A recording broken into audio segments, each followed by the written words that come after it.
বন্ধুরা, আপনাদের একটা ভিডিও দেখাতে চলেছি। কেরালার মানুষ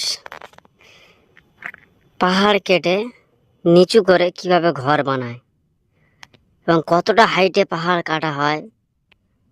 30-40 ফুট হাইটে মাটি কেটে নিচু করেছে। কাটার সময় এই বড় বড় পাথর এই পাহাড় থেকে বেরিয়েছে। বেশিরভাগটা মাটি আছে এই পাহাড়ে, অন্য অন্য পাহাড়ে এরকম কালো পাথর বেশিরভাগ পাওয়া যায়।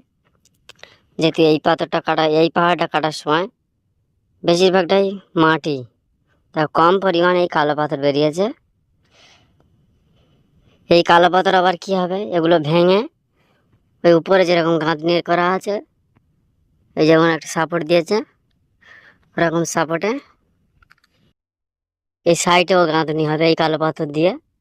আবার এরকম ঘরে যেরকম বনের দেওয়া রয়েছে, দেখুন এই কালো পাথর দিয়ে বনের দিয়েছে, দেখতে পাচ্ছেন তো।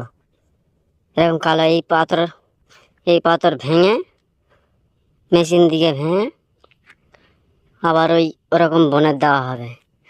তা ভাবা যায় এতটা উঁচু করে, এতটা হাইটে পাহাড় কেটে তার নিচে ঘর বাঁধা কম সাহসের কথা। এরা কি সাহস নিয়ে এতটা উঁচু করে এতটা হাইট করে কাটে বোঝা যায় না। কারণ এই বনে দেওয়া রয়েছে এই পাথর এখান থেকে বেরিয়েছে, সেই পাথর ভেঙে এই বনেতে লাগানো হয়েছে। এবং তার উপরে এই লাল পাথরের উপরে গাঁথনি হবে। দেখতে পাচ্ছেন কতটা হাইটে করে পাহাড় কেটেছে, কতটা হাইটে বুঝতে পারছেন তো। অনেক হাইট, অনেক, তো 30 থেকে 40 ফুট হাইট হবে। আর এই হাইটে কাটার কারণে এই যে বর্ষার যে বৃষ্টি হয়েছে না, প্রচণ্ড বৃষ্টি, কেরালা এরকম বৃষ্টি আমাদের পশ্চিমবাংলা হলে মনে সব বুড়ে যাবে। এখানে এই বর্ষার বৃষ্টির জলে এখান থেকে ধস মেরেছে। আবার এখান থেকে ধস মারার সম্ভাবনাও বেশি রয়েছে। উপর থেকে যে ওই যে হাইটে দেখতে পাচ্ছেন, ওখান থেকে ধস মারার সম্ভাবনা খুব বেশি। কি করবে এরাই জানে, এরা খুব ভালো করে জানে কি করবে না করবে। আমরা এখানে কাজ করতে এসেছি। এই যে কতটা পরিমাণ ধস নিয়েছে বুঝতে পারছেন। ঘর বানানোর পরে যদি এরকম ধস মারে বা সম্পূর্ণ ওই যে পাহাড় যে অতটা হাইট পরিমাণ যে কাটা হয়েছে, ওই সম্পূর্ণ পরিমাণ যে ধস মেরে এই ঘরের ভিতরে পড়ে, ঘরের উপরে আসে, তাহলে ঘর থাকবে কিছু কিছু থাকার সম্ভাবনা নেই।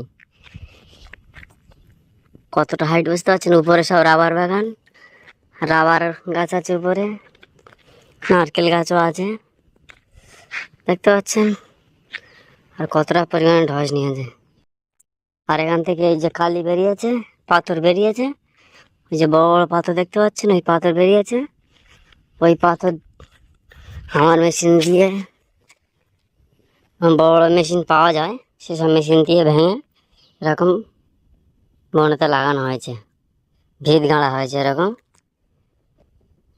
এর উপরে ওই লাল কালি দিয়ে এবার মেন দেওয়াল গাঁথা হবে।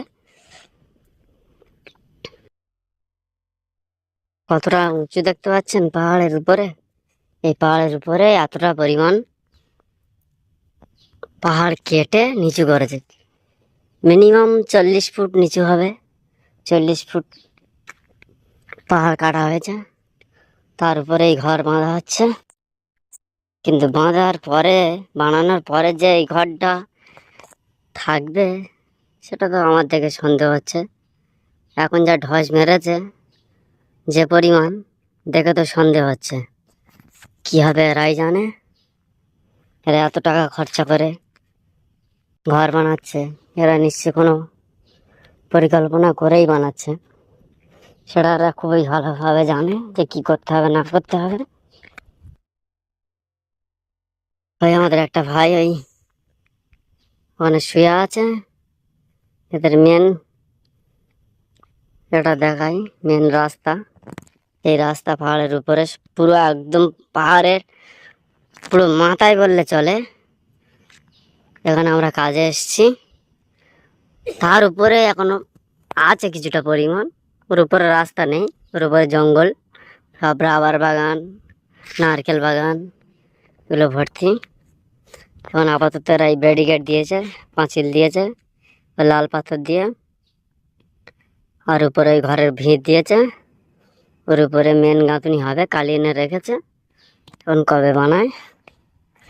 এখন বর্তমান আমরা কাজ করছি, ওই ঘরটা আমরা কাজ করছি না, আমরা কাচ্ছি এই যে বালি, ওই যে বালির উপর শুয়ে আছে, বালিটা ওখান থেকে নিয়ে এসে এই পুরো রাস্তা নিচে দেখতে পাচ্ছেন, ওই একটা ঘর দেখা যাচ্ছে, ওই গাঁথনি দেখা যাচ্ছে,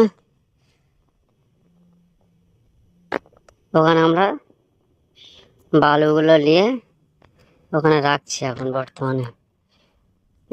মিনিমাম 200 ফুট 300 ফুট নিচু হবে।